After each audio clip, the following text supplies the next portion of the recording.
Guys, good morning. Ito na naman po, magmumukbang ako ng kanin at may kaunting dilis at ampalaya. Ayan po. So, meron din po akong ginawang pancake. Parang sunog pero hindi po yan sunog kasi ang flavor niya po ay coffee. Oh, yan po guys. So, yan ang aking mukbang ngayong araw. So guys, kain na tayo.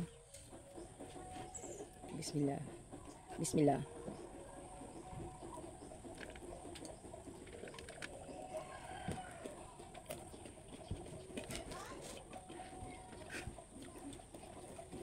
Bali breakfast po ito ngayon guys, umaga ngayon.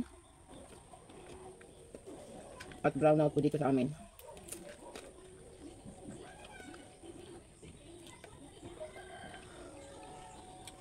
So guys, sana nasa mabuti kayong kalagayan at sana po meron din kayong breakfast.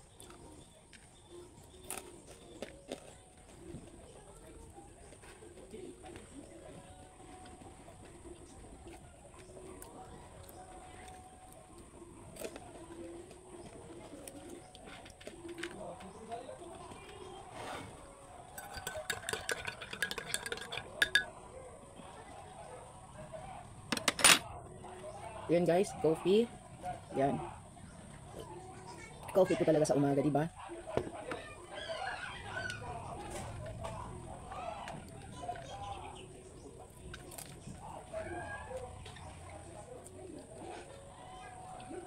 Alam niyo guys, mahilig ko yung atin ng mga ganito, yung isda na mga dried fish, ganyan. Pero hindi naman po ako palagi kumakain nito. Minsan lang.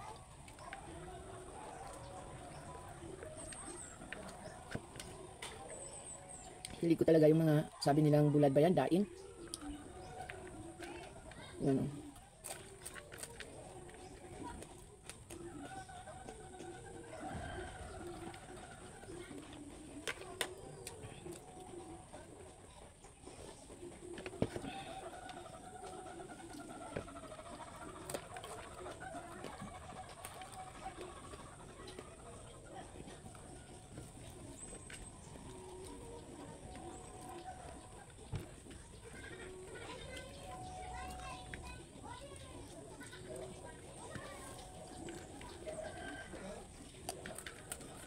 Yung brown out dito sa amin hanggang mamayang hapon daw. Kaya mainit.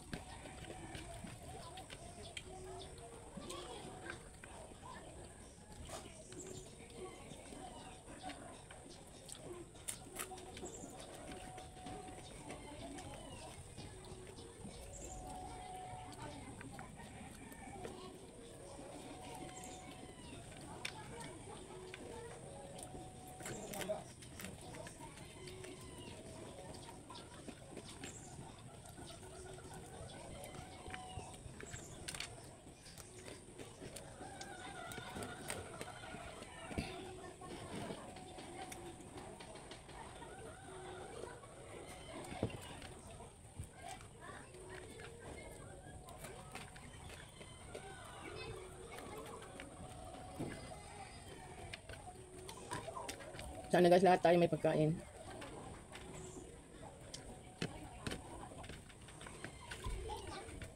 Okay na ako sa buhay ko guys, kahit na hindi marami ang pera ko. Basta makakain lang ako.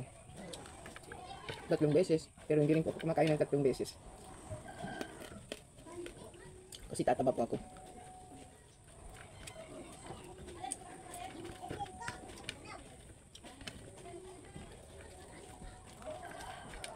Tama na guys, busog na ako. Kakain pa ako ng ibang pagkain.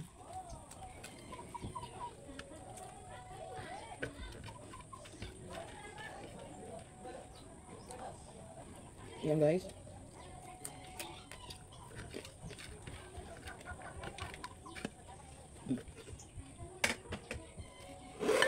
Yan. Handali lang guys, magugas ako ng kamay.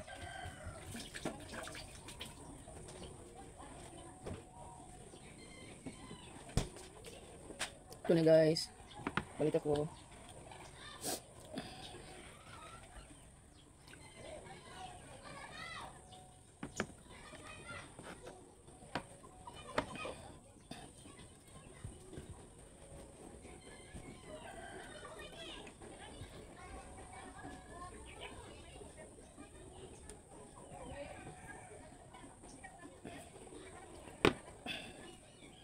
Ito na guys, oh.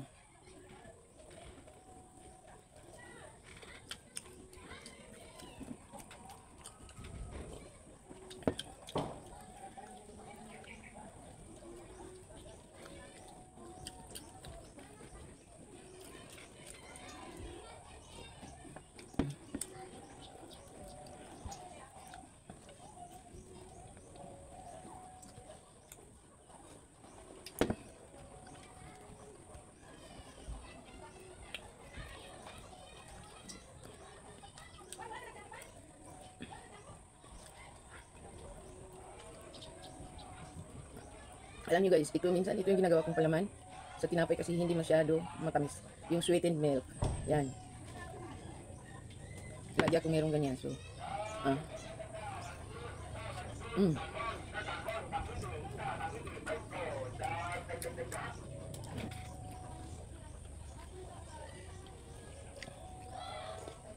Narinig nyo guys, yung nagtitinda ng isda.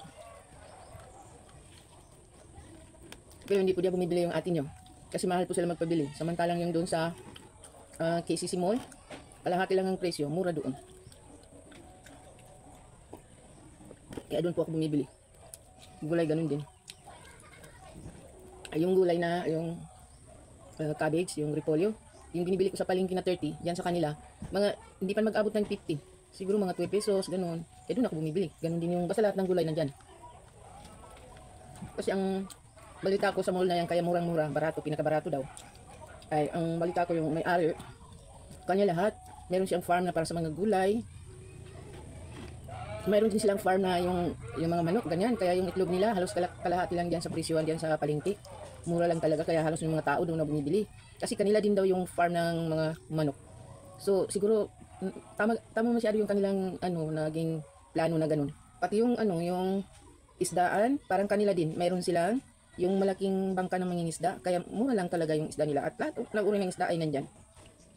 Kaya tinawag nila na pinakabarato dito sa Mindanao. Kasi nga, yun ang alam ko. At ang may-ari po ay isang Muslim. At yung tindahan niya, yung mall na pinakamalaki daw dito sa Mindanao. Kaya yan yung pinagmamalaki po ng taga Cotabato City na mayroong ganyan dito. Pero hindi pa siya tapos. Mayroon daw, sabi nila, may 6 na sinihan sa taas pero wala pa yung nagbukas. Lahat mayroon silang sariling sa second floor, mayroong yung car park sa third floor, mayroon din car park at sa baba mayroon din. Ganun ang kanilang So, napakalamig pa po, lalo na po sa may sa baba yung sa department store kasi kailangan nila din palamigin dahil masisira yung mga nila, yung mga paninda nilang prutas. Tapos isda, doon lahat. Basta lahat, halos wala kang hanapin doon na wala na mga isda. Malaki talaga. Ako, pinagmamalaki ko na mayroon yan dito sa amin sa Mindanao at kahit po bumisita kayo dito, makita po ninyo ang laki. Kasi ayon sa sabi ng sister-in-law ko, kasi lagi sila sa Manila nung medyo pa. Sabi ko, asan bang malaki ito o yung Mall of Asia? Ano ba yun? Mall of Asia, ganun. Kasi nung panahon ko nandun ako sa Manila, wala pa yan. Sabi nung ate ko, sabi niya, parang sa tingin ko, kasi sabi niya, hindi ko naman na kayang yung ikutin daw lahat yung MOA. Kaya lang sabi niya, masasabi ko pa rin na mas malaki dito, yung dito kasi meron third floor at saka fourth floor. Yung fourth floor hindi pa siya tapos, doon ang mga sinihan. At may sariling parang simbahan ng mga Muslim. Kung gusto mo magsimba, meron malaking kwarto doon. At itong 16, meron pong isang international singer na magpo-concert dito. Hindi ko lang masyado alam, kalimutan ko yung pangalan. Kasi malaki nga yung mall eh. So, sinishare ko lang po sa inyo guys yung kung anong meron dito sa lugar ko. Kasi alam ko yung mga tao, ang impression nila sa Cotabato City ay magulo daw. Pero talagang wrong impression po yun. Hindi po magulo ang Cotabato City. Kung tutusin nga yung dyan po sa Manila, mas magulo. Madaming nire-rape diyan, maraming pinapatay. Dito wala. Mayroon man din, pero kontrolado. Kaya masasabi ko na kung gusto nyo, try nyo pumasyal dito sa amin at masubukan nyo yung sinasabi nila na magulo dito. Hindi po talaga guys magulo dito. Normal lang na mayroong konting kaguluhan kahit saan kang lugar. Yan nga sa Manila mas grabe. So guys, yan lang guys ang masishare ko sa inyo ngayong araw at saka tapos na rin ako dahil busog na po ako guys. Ito hindi ko pa po tapos. So guys, magpapaalam na po ako at sana po lagi niyong susuportahan ang YouTube channel ko at panoorin ang aking mga video. Guys, kasi yan lang po ang mahihingi kong tulong sa inyo. Salamat po ulit. Bye bye.